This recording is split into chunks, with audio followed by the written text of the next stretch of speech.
नमस्कार, मनस के इस प्रोग्राम में आपका स्वागत है। अर्थव्यवस्था का उदारीकरण यानी लिबरलाइजेशन हो न हो, ये देश के लिए फायदेमंद होगा या विनाश का कारण बनेगा, ये आज भारी विवाद और मतभेद का मुद्दा बना हुआ है। बिजनेस व इंडस्ट्री पर लगी रुकावटें कितनी कम की जाएं, विदेशी पूंजी व मल्टीनेशनल्स को आने दिया जाए या रोका जाए, यही ज्यादातर विवाद व चर्चा के बिंदु रहे हैं। इससे तो यही लगता है जैसे देश की अर्थव्यवस्था सिर्फ बड़े उद्योगों के बलबूते पर चल रही है, लेकिन हमारे देश में कुल 4-5% लोग बड़े उद्योगों से रोजी रोटी कमाते हैं। करीब 93% लोग इनफॉर्मल सेक्टर में छोटे मोटे धंधे या खेती मजदूरी करके जीविका कमा रहे हैं। इन सब की रोजगार पर सरकारी कंट्रोल्स का क्या असर पड़ता है? क्या इनको भी उदारीकरण से कोई लाभ होने वाला है? इन्हीं कुछ सवालों पर मनस के इस प्रोग्राम में हम तहकीकात करेंगे। इकोनॉमिक रिफॉर्म्स के कुछ परिणाम तो हर शहर, हर बाजार और कई गांवों तक में साफ नजर आते हैं। रोज नए नए मॉडल्स के TV, fridge, music system, house hold gadgets व कपड़ों, जूतों तक के इंटरनेशनल ब्रांड्स मार्केट में धावा बोल रहे हैं। आज हमारी सड़कों पर विदेशी मॉडल्स की लेटेस्ट तकनीक पर आधारित मोटर गाड़ियां फर्राटे से भागती फिर रही हैं, लेकिन दूसरी तरफ आम नागरिकों के इस्तेमाल में आने वाली सब्जी की रेहड़ियां, ठेले, साइकिल रिक्शा इत्यादि में तकनीकी सुधार आने की बजाय गिरावट आई है। इन साइकिल रिक्शों को ही देखिए, जो देश के छोटे बड़े शहरों में लाखों करोड़ों की जीविका का साधन है और आम लोगों के लिए सस्ता ट्रांसपोर्ट। ये इतनी जर्जर हालत में क्यों है? साइकिलों तक के दर्जनों नए मॉडल बाजार में आ चुके हैं। ये बेचारा साइकिल रिक्शा ये क्यों पिछड़ता जा रहा है? क्या इसलिए कि इस इंडस्ट्री को कोई फॉरेन कोलैबोरेटर नहीं मिला, या फिर इस तकनीकी पिछड़ेपन के पीछे कुछ और ही कहानी छुपी है? दिल्ली की म्युनिसिपल कॉरपोरेशन के मुताबिक राजधानी में केवल 50,000 रिक्शों को लाइसेंस देने का कोटा सैंक्शन्ड है, लेकिन आज 2 से 2.5 लाख अनलाइसेंस्ड रिक्शा चल रहे हैं। ज्यादातर रिक्शा चालक गांव से आए सीजनल या परमानेंट गरीब माइग्रेंट्स होते हैं। इनमें से अधिकतर छोटे बड़े ठेकेदारों से करीब 18-20 रुपए रोजाना पर रिक्शा किराए पर लेते हैं। बहुत कम चालकों के पास अपना खुद का रिक्शा है। हालांकि एक नया रिक्शा करीब 3,000 रुपए में और सेकंड हैंड 1500-1800 रुपयों में आ जाता है। इतनी कम लागत वाले रिक्शा के लिए चालक करीब 600 रुपए महीना किराया देने को मजबूर हैं। क्यों? समझिए, रिक्शा का लाइसेंस लेना जैसे एमएलए या एमपी का टिकट लेना होता है, वैसा हो गया आजकल। कॉर्पोरेशन के जो बेस्ट अफसर हैं और जो कॉन्ट्रैक्टर्स हैं, जिनको बड़े बड़े डॉन्स हैं रिक्शा के, जिनके 1000 रिक्शा, 500 रिक्शा, उनका साठगांठ है। वो एक रिक्शा पर 1,000 रुपया लाइसेंस कीमत वसूलते हैं। वो ऐसा है कि साइकिल रिक्शा ड्राइवर ओरिजिनल नहीं है, उसके नाम से कॉर्पोरेशन वाले खुद फॉर्म भरवाते हैं, उसका एफिडेविट लेते हैं, उसका झूठा हर चीज अंगूठा वगैरह लगाते हैं, उसका थम्स वगैरह जो भी लगाते हैं वो जाली लगाते हैं। वो सिर्फ आपसे डिसाइड कर लेते हैं कि एक लाइसेंस के हमने 500 लेने हैं, 1,000 लेना है, 800 लेना है। आपको 50 रन चले जाइए तो आप वहां चले जाइए, आपको 50 रन के पैसे दे आइए, उनको 5,000 रुपया, वो आपको लाइसेंस घर पर पहुंचा देंगे। ये तब जब म्युनिसिपैलिटी के कानून के मुताबिक ठेकेदारों का होना ही इल्लीगल है। लाइसेंस केवल उसको दिया जा सकता है जो अपना रिक्शा खुद चलाए। एक आदमी को केवल एक ही रिक्शे का लाइसेंस मिल सकता है। ये भी अच्छा मजाक है कि कोई भी कंपनी या व्यक्ति कानूनन बसों, कारों या हवाई जहाज की तो बड़ी से बड़ी फ्लीट रख सकता है, पर 10-20 रिक्शा रखना गैर कानूनी है। इसके बावजूद शहर के हर हिस्से में छोटे बड़े रिक्शा यार्ड पाए जाते हैं, जहां एक एक ठेकेदार दर्जनों से सैकड़ों रिक्शे किराए पर उठाकर अपना धंधा चलाते हैं। 60 गाड़ियां हैं मेरे पास, और ठेकेदार लोग हमें बहुत, मतलब ये कॉर्पोरेशन वाले बहुत ज्यादा परेशान करते हैं। एक गाड़ी पर कम से कम ये 150 रुपए लेते हैं छोड़ने का, और पासिंग पे 500 रुपए मांगते हैं। एक एक गाड़ी पर 4-4 गाड़ियां चल रही है, 10-10 गाड़ियां चल रही हैं, और वो जो है उस पर माल के जो ठेकेदार कंट्रैक्टर हैं उन्होंने मार के डाल रखे हैं। जो इंस्पेक्टर है उस गाड़ी को नहीं वो पकड़ता। आम रिक्शा चालक का शोषण इनडायरेक्टली कॉन्ट्रैक्टर बीच में दलाल बन करके कॉर्पोरेशन ऑफिसर्स तक पहुंचाता है। तो अब एक आम रिक्शा चालक, जिसका अव्वल तो आम रिक्शा चालक ऐसा कोई बचा भी नहीं है इस पॉलिसी के तहत, कि वो बिना लाइसेंस के कोई रिक्शा चला रहा है। यदि चला भी रहा है तो किसी ठेकेदार का कोड वर्ड लगा करके चला रहा है। तो उनसे हर महीना 90 और 150 के बीच में तो सीधा साधा जा रहा है। पैसे उगाही के लिए एमसीडी एम्प्लॉइज म्यूनिसिपल एक्ट की उन सब धाराओं का बखूबी इस्तेमाल करते हैं जिनके माध्यम से उन्हें अनलाइसेंस रिक्शा जब्त करने का अधिकार है। लाइसेंस चेकिंग के नाम पर हर क्षेत्र में आए दिन एमसीडी कर्मचारी जब्ती करते ही रहते हैं।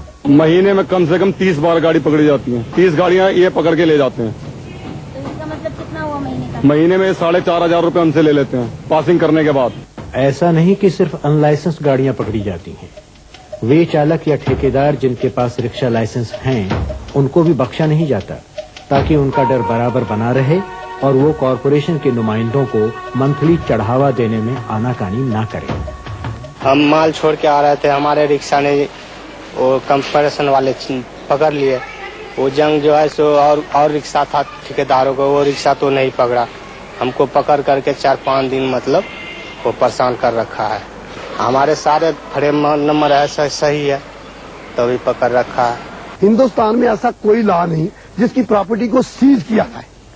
ये एक ऐसी चीज है कि जब सुप्रीम कोर्ट ने डायरेक्शन दे दी कि एक दफा लाइसेंस मिलने के बाद उसकी गाड़ी सीज नहीं की जाएगी, तो उसकी गाड़ी डेली सीज की जाती है और कम से कम 2-3 महीने के बाद छोड़ी जाती है। यदि आप कार बिना लाइसेंस के चला रहे हैं तो केवल ड्राइवर को जुर्माना होगा, परंतु बिना लाइसेंस के रिक्शा चलाने की सजा गाड़ी की जब्ती, क्योंकि रिक्शा के लिए एक ही चालक अलाउड है।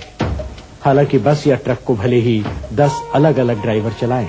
अनलाइसेंस साइकिल रिक्शा जब पकड़ी जाती थी तो उससे 10 रुपया चार्जेस किया जाता था। आज उसमें 100 रुपया किया जाता है, जबकि एक कार वाला जो कि लाखों रुपया उसके पास कार है उस पर 100 रुपया जुर्माना लिया जाता है, और रिक्शे वाले को वो गरीब कहती है ये पॉलिसी, उस पर 100 रुपया जुर्माना लिया जाता है और फिर उसकी गाड़ी सीधे साधे नहीं छोड़ी जाती। हर महीने सैकड़ों हजारों जब्त किए रिक्शा म्यूनिसिपैलिटी यार्ड्स में डंप किए जाते हैं। इससे इन गरीबों की रोजी का साधन तो गया ही, ऊपर से छुड़वाने के लिए पागल कर देने वाली सरकारी कार्रवाई, अर्जियां, पिटीशन, एफिडेविट्स, साथ में कॉरपोरेशन कर्मचारियों की मिन्नतें और मुंह मांगी रिश्वत। रिक्शा छुड़वाने में हफ्तों लग जाते हैं। जितने दिन म्यूनिसिपैलिटी रिक्शा अपने यार्ड में जब्त रखे उतने दिन के लिए स्टोर चार्जेस भी ओनर के मत थे।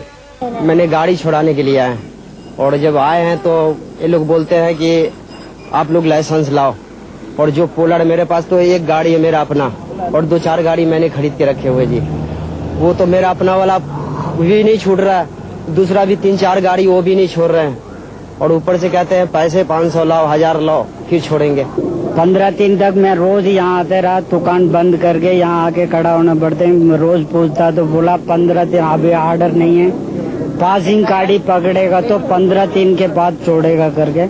ऐसे मेरे को 15 दिन के बाद लेट छोड़ा था, मेरे पास रसीद है। यहाँ आने के समय इनकी सर एक तो उस दिन की तो समझ लो कि उनकी रोजी रोटी खराब हो जाती है, और फिर 3-4 दिन ये चक्कर लगाते हैं। अगर इनको चलान नहीं करना है एनडीएमसी वालों को, तो उसका उधर ही उस समय 10, 20, 50 रुपए चलान करके वहीं उनको खत्म करे इस बात के लिए। सन 1993 के बाद शहर की सड़कों पर भीड़ कम करने के नाम पर एक नई पॉलिसी बनाई गई, जिसके तहत अनलाइसेंस रिक्शा को जुर्माने के बाद भी छोड़ना अलाउड नहीं। इसलिए अब हर साल म्यूनिसिपैलिटी हजारों रिक्शा तोड़ फोड़ कर कबाड़ के भाव बेचती है। इसका ये तरीका है कि दिल्ली शहर की सारी सड़कों को नाजायज तरीके से घेर लिया जाए, और उन पर रिक्शा चलाकर साहब एक्सीडेंट भी हो रहे हैं, और कारों से भी होते हैं जी, वो तो कारों से भी होते हैं। नहीं, रिक्शा वाले ऐसा है कि हर जगह बीच में रोक लेते हैं, और अनलाइसेंस्ड होते हैं, और इस कदर तादाद बढ़ गई है कि वो तो कारों की भी बढ़ी। जहाँ तक कारों का मामला है तो वो तेजी के साथ चले जाती हैं, रिक्शाएं तमाम रुकी खड़ी रहती हैं, सड़कें घेरे रहते हैं, चलने फिरने की जगह नहीं होती। ये कम से कम साल के अंदर कम से कम भी 50,000 40,000 गाड़ी जो है ये जंग होकर के नीलाम होती है। ये बार बार ये उस गाड़ी गरीब आदमी जो एक्चुअल ओनर है उसकी गाड़ी को ये नहीं छोड़ते, जो ठेकेदार है उसके जरिए उसकी गाड़ी छोड़ते हैं, क्योंकि उससे ये मंथली देते हैं। इस सब आडंबर के बावजूद दिल्ली में रिक्शे कम होने की बजाय कई गुना बढ़े हैं। फर्क सिर्फ इतना पड़ा कि कईयों की रोजी छिन गई, बहुतों की जमा पूंजी लुट गई, रिक्शों की हालत और जर्जर हुई, और म्यूनिसिपैलिटी कर्मचारियों के घूस रेट बढ़े। इन सब वजहों से चालकों के लिए बड़े ठेकेदारों का संरक्षण और भी जरूरी हो जाता है। अपनी गाड़ी अब कहाँ चलाने इतना पैसा ना होता, जो कि अपनी गाड़ी बनवा ले तो अपनी गाड़ी पकड़ गई तो हम किधर के भी ना रहेंगे। 3-4 हजार रुपये लगाओ गाड़ी में, तो और 4 हजार रुपये गाड़ी में लगा के भी और गाड़ी पकड़ गई तो हम तो किधर की ना रहेंगे। इस सब के चलते स्वाभाविक है कि रिक्शा की तकनीकी हालत सुधारने में ना तो ठेकेदारों को कोई दिलचस्पी है, ना चालक के पास कोई चारा। ऐसे खटारा रिक्शा खींचने के लिए कई ज्यादा गुना मेहनत और ताकत लगती है। मिशनरी क्या है, जो कमेटी वाला जिन्हें देंगे जो भी तो हम पैसा लगाएंगे गाड़ी के ऊपर, और वो कमेटी वाला हमारे आज पकड़ ले जा रहा है, कल छुटा कर लाना पड़ता है। वो जो बचत है हमारे उधर निकल जाती है, तो हम पैसे गाड़ी में कैसे पैसे डालेंगे। हर रिक्शा पर बंधी हुई मंथली रिश्वत, लाइसेंस लेने व सालाना रिन्यूअल के वक्त दिए चढ़ावे, तरह तरह के फाइन्स, जब्ती रिक्शा छुड़वाने के चार्जेस, इन सब का जमा जोड़ लगाएं तो कम से कम 200 रुपया प्रति रिक्शा हर महीने कॉर्पोरेशन वाले ऐंठ लेते हैं। यानी दिल्ली के 2.5 लाख रिक्शा चालकों से कम 5 करोड़ रुपया हर महीने घूस के रूप में कॉर्पोरेशन एम्प्लॉयज डकार जाते हैं। जंग किए रिक्शा का नुकसान अलग। सेल्फ एम्प्लॉयड लोगों में एक और बड़ा तबका है वेंडर्स व हॉकर्स का, जो हर छोटे बड़े शहर में रेहड़ी पटड़ी पर छोटा मोटा सामान बेचकर अपनी जीविका तो कमाते ही हैं, पर साथ में एक इसेंशियल सर्विस भी प्रदान करते हैं।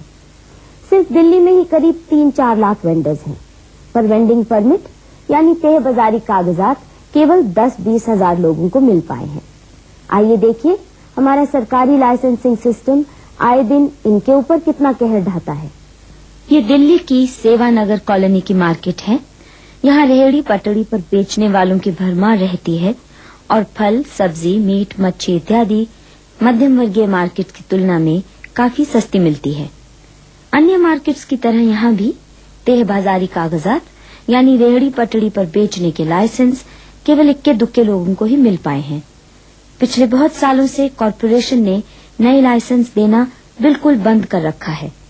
इस पॉलिसी को चैलेंज करते हुए Delhi hawkers union supreme court तक अपना केस लेकर गई कि हॉकर्स को बाकायदा लाइसेंस देकर जगह अलॉट की जाए ताकि वे अपना कारोबार बिना हैरेसमेंट के चला सकें। दिल्ली में एक जजमेंट आया है, वो उसका नाम है Sodhan Singh versus Delhi corporation hawkers की तरफ से। और उसमें जज ने ये कहा है कि Hawking is a fundamental right. और फंडामेंटल राइट का मतलब ये नहीं कि आप जहां मर्जी आए वहां बेच सके, लेकिन फंडामेंटल राइट का ये मतलब कि हर एक शहर को अपनी योजना बनानी चाहिए जिसमें एक हॉकिंग, एक नो हॉकिंग और एक ओपन जोन हो। और नो हॉकिंग जोन में तो चलो हॉकर्स नहीं बैठेंगे, लेकिन हॉकिंग जोन में हॉकर्स को परमिशन दिया जाए और ओपन जोन में भी दिया जाए। तो मेरे ख्याल से हर एक शहर ने प्लान तो बना लिया है क्योंकि सुप्रीम कोर्ट जजमेंट आया है, लेकिन मेरे जानकारी में अभी तक किसी शहर ने भी उसे इम्प्लीमेंट नहीं किया है। देश की राजधानी तक में सुप्रीम कोर्ट के आदेशों का पालन नहीं हुआ। 3 साल पहले फार्म भरे कारपोरेशन ने, अगर आपको ये आपको जगह दी जाएगी, बाकी कोई जगह नहीं दी गई। और 500, 600 गरीब आदमी वहाँ लुट के बैठ गया। आज तक ये हमारे पास रखे हैं, आपको कहे तो दिखा देते। कोर्ट के आदेश के बाद में फार्म भरे जाने के बाद में जो है सारे जमा हो गए फार्म, और उसको जो है कोई 2-4-6 महीने के पश्चात जो है सबके पास लेटर उन्होंने भेज दिए और वो कैंसिल कर दिए। म्युनिसिपल एक्ट में ये लिखा है, जैसे बताया था आपको, कि जब तक लाइसेंस नहीं मिलता है तब तक वो लोग बेच नहीं सकते और म्युनिसिपैलिटी लाइसेंस नहीं देती है। लेकिन ये जो कानून बनाया गया है अहमदाबाद के लिए कहूं तो 1947 का कानून है। वो कानून एक पुराने ब्रिटिश 1890 के कानून के आधार पे बनाया गया, जो उससे भी पहले एक 1830 के ब्रिटिश कानून पे बनाया गया है। तो हम लोग आज जिस कानून पे चल रहे हैं वो पुराना एक ब्रिटिश कानून है। लाइसेंस न देने से ये नहीं कि म्युनिसिपैलिटी अधिकारी हॉकर्स की संख्या बढ़ने को रोक पाए हैं। इसका सिर्फ यही असर हुआ है कि देश भर में लाखों करोड़ों लोगों को इलीगैलिटी व इनसिक्योरिटी के जाल में फंसाकर सरकारी नुमाइंदों को उनके शोषण का मजबूत हथियार मिल गया है। मंथली का कोई 50 रुपए दे रहा है पटरी वाला, कोई 100 रुपए दे रहा है, कोई 200 रुपए दे रहा है, कोई 300 दे रहा है, कोई नेहरू प्लेस के अंदर 1500 दे रहा है, कलाट प्लेस के अंदर ऐसा ही हो रहा है। कलाट प्लेस में 1500 देते हैं, 2000 देते हैं। जैसा कोई इसका ठिया है वैसे पैसे लेते हैं वो। मंथली कितना देते हैं? 500 रुपया मंथली। 500 मैंने कहा पुलिस को कि कॉर्पोरेशन को? कारपोरेशन में ले जाती है, पुलिस में ले जाती है। जो पैसे के नहीं देता जो लोग, कहते हैं कि हम पैसे नहीं देंगे, तो उसकी पुलिस वाले या एमसीडी उसको मारते हैं, हटा देते हैं वहाँ से। कॉर्पोरेशन 100 रुपए महीने का, पुलिस वालों भी 100 रुपए। 100 रुपया, तो आप एक महीने में 200 देते हैं, तो ये फिर आपके पास तय बनानी है? नहीं, फिलहाल तो नहीं है, पर्ची देते ही नहीं है, ऐसे ही फिलहाल ही छोड़ देते हैं पैसे दो। कितनी बार ऐसा हुआ कि उठा के लेके गए? हमारी 4-5 बार उठ चुकी है।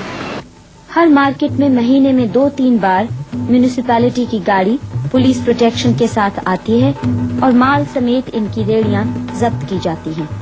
बहुत बेरहमी से पटड़ी खोखे वालों को उखाड़ दिया जाता है। ये डर, दहशत व असुरक्षा पैसे उगाही का अच्छा साधन बन जाता है। इस रिचुअल में अक्सर पुलिस के डंडे भी शामिल हैं। 2 रोटी गई हमारी, 2 रोटी का उसके साथ में सामान है। कितनी बार ये महीने में हो जाता है? महीना में हो जाता है लगभग में 3 बार, 2 या 3-4 बार हो जाता है, हफ्ता में 1 बार हो जाता है। अभी मेरी रेडी और कढ़ाई और हाथा उठ के गया है। इससे पहले 5वें महीने मेरा नहीं, तो ये क्या बनाते थे आप? जलेबी बनाते थे जी। और कब से यहाँ काम करते? ये तो खैर अभी काम मैंने शुरू किया है तुम्हारे 10-15 दिन से। उससे पहले मैं सन 78 से बैठा हुआ हूँ।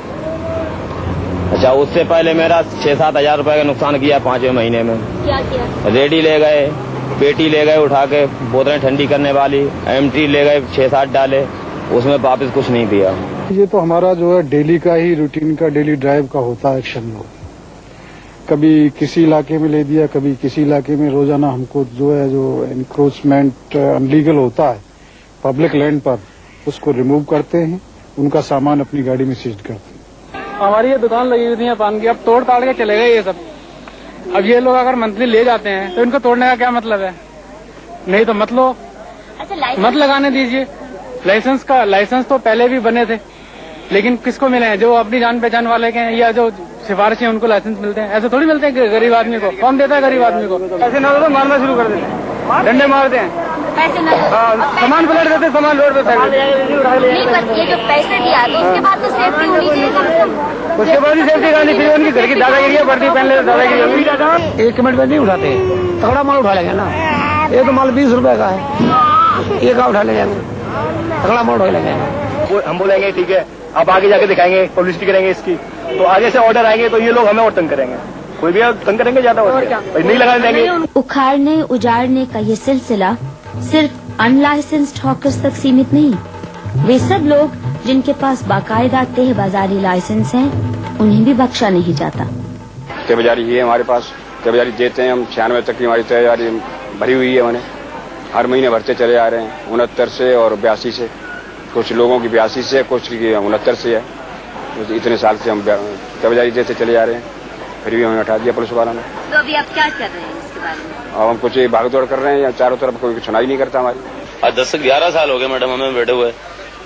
अब आगे इन्होंने ऑफर बढ़ा दी कि कुछ पैसे बढ़ाओ, और कल हमारी फिर सामान ले गए, सारा तखत वगैरह सब सामान ले गए, तराजू बाट सब, कुछ भी नहीं छोड़ा। वो ये कहते हैं कि 100 रुपए महीने रेगुलर दे रहे हैं, तो नया कोई अफसर आ जाएगा, वो कहेगा 150 लेने हैं, उनको हटाओ जाके। तो हटाने के डर के मारे वो 150 रुपए महीने दे देते हैं। अगर नहीं देते हैं तो उसको तोड़ देते हैं। तय बाजारी का तो ड्रामा है, झूठा है। तय बाजारी तो तय बाजारी देते हैं, देखो पंजाबी बाग वालों को तय बाजारी दी है, बदरपुर वालों को तय बाजारी दी है, वो उठा देते हैं। तय बाजारी का झूठा ड्रामा है। तय बाजारी को तो बिल्कुल बंद कर दिया जाए। कोई भी 200 रुपए महीने देता है, हाँ। तो किसका कितना हिस्सा कैसे बनता है? इसमें सारे लोग बांट के लेते हैं, ये ऊपर से नीचे तक सब खाते हैं। खान पीने हाँ, खाने पीने का सेब संतरा, जिसकी जैसी मच्छी की दुकान है मच्छी उठा ले गए, फ्रूट की दुकान है फ्रूट, सब्जी दुकान सब्जी उठा ले गए, वो अलग। हाँ। क्या करें फिर, कहाँ जाए? अब ये बताइए, हमें कहीं बता दो आप, हम यहाँ के बासिंदे हैं, हमारा बुढ़ापा हो गया, बताइए क्या करें? हमें कोई नौकरी नहीं रख सकता। आपका नाम? मेरा नाम लाला रात। अच्छा ये बताइए, अगर इन्होंने पैसा लेके भी उखाड़ना है तो पैसा देते हैं? क्या करें फिर? नहीं बैठने देते हैं, नहीं बैठने देते हैं, मारते हैं, यहाँ भी लगाने नहीं देते हैं, पैसे देने के बावजूद नहीं मारते हैं। इस तरह हमारा सरकारी तंत्र नागरिकों को सुरक्षा प्रदान करने की बजाय असुरक्षा फैला रहा है, जिससे नागरिकों का आत्मसम्मान भी कुचला जा रहा है। रोज सामान ले जाते हैं, रोज ये होती दिक्कत वाली मेरे साथ है। फिर बताओ नौकरी लगवा दो, हम नहीं बांटेंगे पटरी पे, बिल्कुल भी हम नहीं बांटेंगे। हमने सामान ले जाते थे, हमने मेरे बच्चों को लगवा दो, मैं नहीं बांटूंगी। 2 वक्त की रोटी कमाता है, उसके साथ ऐसा होता है। रोते बिलखते लोगों से जब्त की गई हजारों गाड़ियां व लाखों का सामान हर महीने म्यूनिसिपैलिटी यार्ड्स में डंप कर दिया जाता है। वहां से माल व रेहड़ी छुड़वाने के लिए वही जानलेवा कानूनी कार्रवाई, फाइन्स, स्टोर चार्जेस और मुंहमांगी रिश्वत। कभी 1000 भी देते, 700 भी देते, 800 भी देते, 500 भी देते। कभी एक मेरा भतीजा नहीं है, कल बिहार में रहता है, कभी 700 रुपए दे दिए, कभी 500 दे दिए, उसने थक के आइसक्रीम की रेडी बंद कर दी। क्या करता है? थक के आइसक्रीम की रेडी बंद कर दी है, वो खाली घूम रहा है इस वक्त। हमारे 26,000 रुपये नुकसान हुआ था। कैसे? कमेटी वाले पुलिस वाले उठा ले गए, थाने वाले। क्या ले गए?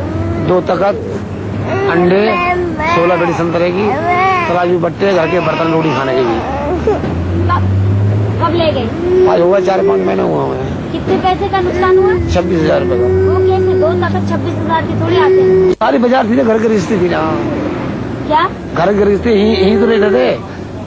ये जूटे ना, वही दुकान थी, हलवाई दुकान थी, चाय, होटल, बेड वोड़ा, पुराने सारा काम हुआ था। अभी हम लोग बेरोजगार हो जाते हैं, जब हाथ पाँव चले जाते हैं अब रेडी के, फिर किसी काम के नहीं रहते हैं, फिर इधर से पैसा इधर से लेते हैं, कर्जा लेते हैं, फिर उन्हें देते हैं, फिर लाते हैं, छुड़ाते हैं। आफ्टर ऑल हमको पकड़ने के बाद भी हम इनकी रेहड़ियां कई बार हम 15 दिन के बाद छोड़ते हैं, तो ये बेचारे परेशान होते हैं। एक्चुअली आजकल बेरोजगारी भी है, इस वजह से लोग अपने रोजगार के लिए कुछ ना कुछ तो करते ही हैं।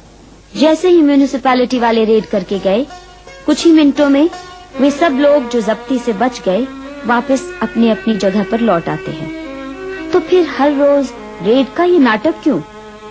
सरकारी कागजों में इसे क्लियरेंस ऑपरेशन कहते हैं, पर वास्तव में है सिर्फ एक अच्छा खासा एक्सटॉर्शन रैकेट। यदि औसतन 200 रुपया महीना प्रति रेहड़ी भी लगाएं, तो दिल्ली के करीब 3 लाख हॉकर्स लगभग 6 करोड़ रुपया प्रति महीना लाइसेंस परमिट राज के इन ओंगल देवताओं को चढ़ा रहे हैं।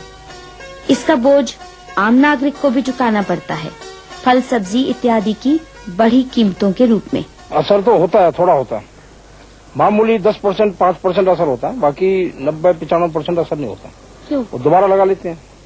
पर ऐसा क्यों? कोई दबाव नहीं है, कोई वो नहीं है, इसीलिए है कि लोग बाग जो जुर्माना कम है। महज हमारी ही इस इंक्रोचमेंट हटाने से, हमारे स्टाफ के इस काम को साफ करने से ही मामला नहीं बनता। हमारा और पुलिस महकमे का तालमेल होना चाहिए।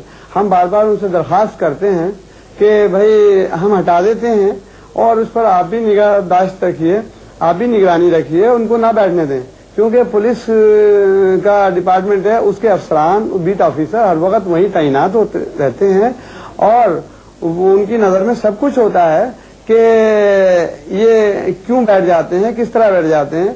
अक्सर ये शिकायत हमको मिलती है कि साहब आप तो हटा जाते हैं, लेकिन पुलिस वाले अपने वेस्टेड इंटरेस्ट के लिए, अपने मफादात के लिए उनको फिर बिठाए रखते हैं। वैसे ये अनुभव बहुत होता है, अगर आप वेंडर्स का काम करने जाएं तो पुलिस म्यूनिसिपैलिटी के पास भेजती, म्यूनिसिपैलिटी पुलिस के पास भेजती, और कोई जिम्मेदारी लेने की तैयार नहीं होता। ये कहानी सिर्फ दिल्ली की नहीं, हर शहर की है। अहमदाबाद में सेवा नाम के महिला संगठन को वहाँ के हॉकर्स को आए दिन पुलिस व कॉरपोरेशन की मार, रिश्वतखोरी व गिरफ्तारियों से बचाने के लिए संगठित करना पड़ा। मानिक चौक एरिया में जो परिवार 60-70 सालों से सब्जी बेचते आए थे, जब उन्हें पुलिस व कॉरपोरेशन ने एकाएक जबरन मार पीट कर वहां से यह कहकर खदेड़ना शुरू किया कि वे एक ट्रैफिक न्यूसेंस बन चुके हैं और उस जगह पर एक नया मार्केट कॉम्प्लेक्स बनने वाला है, तो सेवा ने उनकी ओर से लंबा संघर्ष लड़ा। जो मामला म्यूनिसिपैलिटी के स्तर पर सुलझ जाना चाहिए था, उसके लिए सेवा को कई बार हाई कोर्ट व सुप्रीम कोर्ट तक जाना पड़ा। 1984 में सुप्रीम कोर्ट ने हॉकर्स के हक में फैसला देते हुए कहा कि उन्हें मानिक चौक से उखाड़ने से पहले म्यूनिसिपैलिटी को उनके लिए अल्टरनेटिव जगह देनी होगी। सरकार ने कागजी तौर पर इसे मान भी लिया।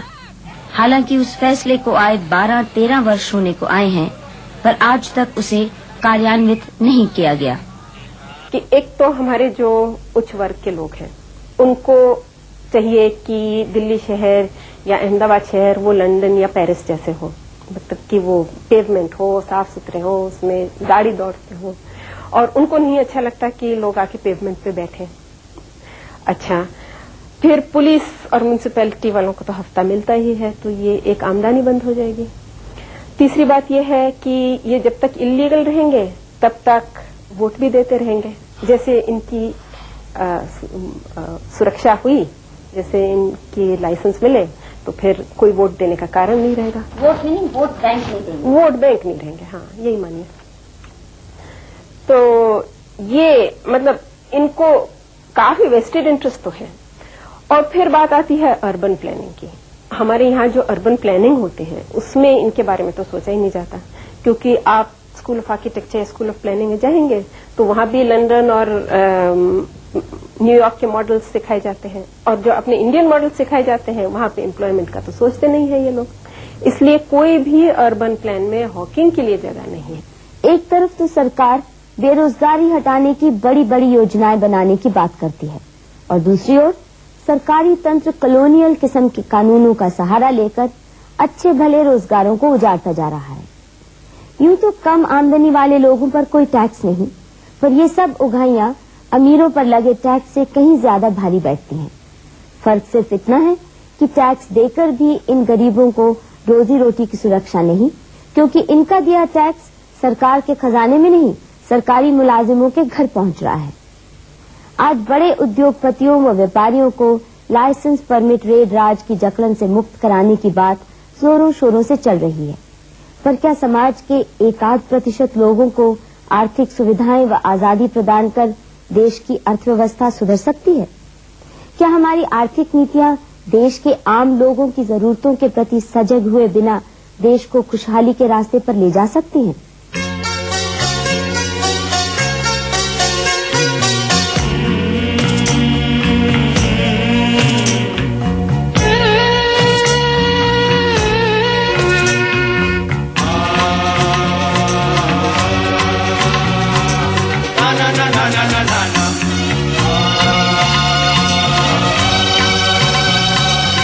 na na na na na na